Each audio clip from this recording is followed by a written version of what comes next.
अनेक नेत्यांनी मांडल्या. त्यातली एक महत्वाची आठवण पुण्यातील स्थानिक नेते अंकुश ठाकरे यांनी व्यक्त केली. त्यांनी सांगितलं की त्यांना अजितदादांनी सांगितलं होतं की आपण शरद पवारांच्या जवळचे आहात, आपण श्रीनिवास पाटील, विठ्ठल अशी व्यक्ती, तर तुम्ही शरद पवार साहेबांना सांगा की दोन्ही राष्ट्रवादींचं एकत्रीकरण व्हायला पाहिजे. अजितदादांची इच्छा होती. या विषयावरती बरोबर आहे. मी मगाशी म्हणालो की या विषयावरती आता चर्चा करणे योग्य नाही.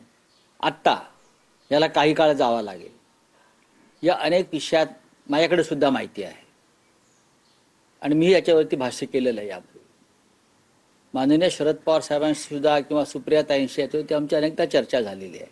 पण आत्ता त्याच्यावरती चर्चा करण्याची ही वेळ नाही.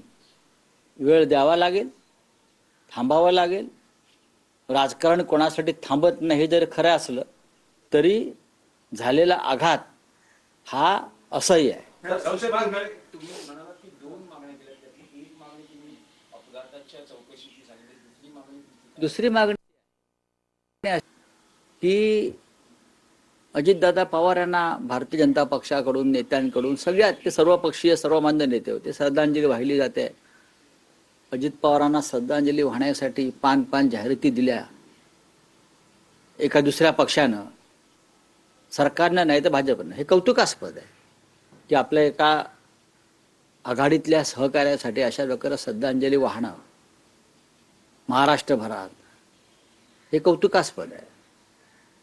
पण याच भारतीय जनता पक्षानं दादांवरती 70,000 कोटीचा सिंचन घोटाळ्याचा आरोप केला आणि त्यातलं काहीच ते सिद्ध करू शकले नाहीत. तो सगळा आरोप प्रधानमंत्र्यांनी केला, भाजपने केला, देवेंद्र फडणवीस यांनी केला.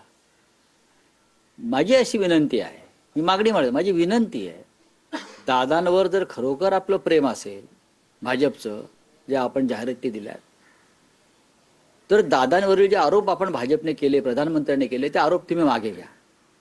तीच त्यांना खरी श्रद्धांजली ठरेल. ही अराजकीय मागणी आहे, यात राजकारण नाही. हे आमचं दादांवरचं प्रेम आहे. आम्ही सुद्धा तडफडलो की दादांवरती अशा आरोप करून तुम्ही काय मिळवलं. बरं, असे आरोप ते भुजबळांवरती केले, भुजबळ निर्दोष सुटले. प्रफुल्ल पटेलवरती केले, आमच्या पटेलांवर केले, ते निर्दोष सुटले. सगळ्यांवरती आरोप करून निर्दोष सुटले. आमच्यावरती आरोप केले, आम्ही तुरुंगात गेलो. उद्या भविष्यामध्ये कोर्ट आम्हालाही सोडेल. पण अजितदादा आपल्यात नाही आहेत. नुसता श्रद्धांजली आणि जयंत्यांच्या वेळेला श्रद्धांजली वाहू नका.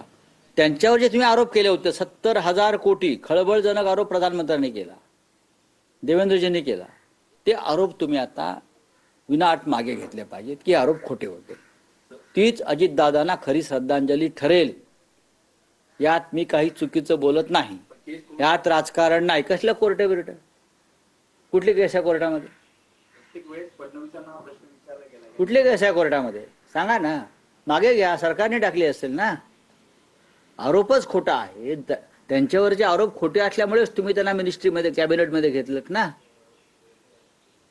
त्यांच्यावरचे आरोप हे बकवास, खोटे, बनावट असल्यामुळेच त्यांना तुम्ही तुमच्या मंत्रिमंडळात घेऊन माझे जवळचा मित्र, सहकारी, खंदा सहकारी वगैरे आता जे म्हणताय ते कशा करता मग? किंवा प्रधानमंत्र्यांनी श्रद्धांजली वाहिली, उत्कृष्ट प्रशासक, पारदर्शक राजकारणी वगैरे वगैरे, आणि गृहमंत्र्यांना खास सरकारतर्फे पाठवलं ना त्यांना श्रद्धांजली वाहायला, किंवा भाजपचे अध्यक्ष आले नितीन नवीन. याचा अर्थ ते निर्दोष आहेत म्हणून तुम्ही आलात. मग अशा निर्दोष व्यक्तीवरती केलेले आरोप मागे घेणं ही त्यांना खरी श्रद्धांजली राहील. बोला. चंद्रपूरच्या 3 नगरसेवकांचा अपहरणाचा प्रयत्न हा सह्याद्री आपल्या समृद्धी हायवेवर झालेला पाहिजे. धमकी देखील दिली गेली. हे चंद्रपूरचं राजकारण आणि चंद्रपूरचं कशाला, महाराष्ट्राचंच राजकारण या पद्धतीने चाललेलं आहे. अद्याप मुंबईचा महापौर निवडला जात नाही. का निवडला जात नाही? तारखा पुढे पुढे जात आहेत. आता अजितदादांच्या जाण्याच्या निमित्तानं काही करतात की दादा गेले, अमुक गेले, हे सगळं बकवास आहे. ह्यांच्यामध्ये अजून मतभिन्नता आहे. समित्यांचं वाटपाची चर्चा अडकलेली आहे. कोणी कोणत्या समित्या घ्याव्यात बरं का, त्याच्यावरून त्यांच्यामध्ये एकमत होत नाही, म्हणून ते महापौर पदाची निवडणूक पुढे ढकलत आहेत. लक्षात घ्या, हे असं राजकारण आहे महाराष्ट्रामध्ये. निवडणूक घ्या ना महापौर पदाची. नगरसेवक निवडून आलेले आहेत, त्यांना सभागृहात येऊ द्या, त्यांचा कार्यकाळ सुरू होऊ द्या.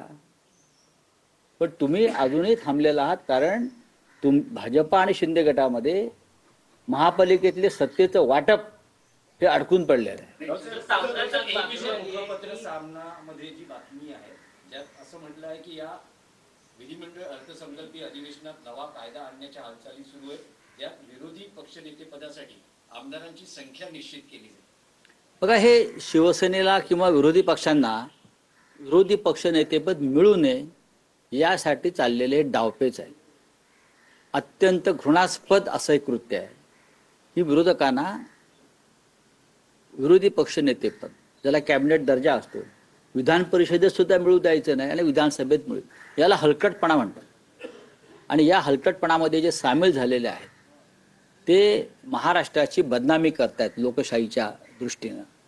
देवेंद्र फडणवीस असतील, पण ते अर्थात मोदींचे चेले आहेत किंवा अमित शहाचे चेले आहेत, त्यांच्याकडनं काय अपेक्षा करणार तुम्ही? ज्या प्रजासत्ताक दिनाच्या सोहळ्यामध्ये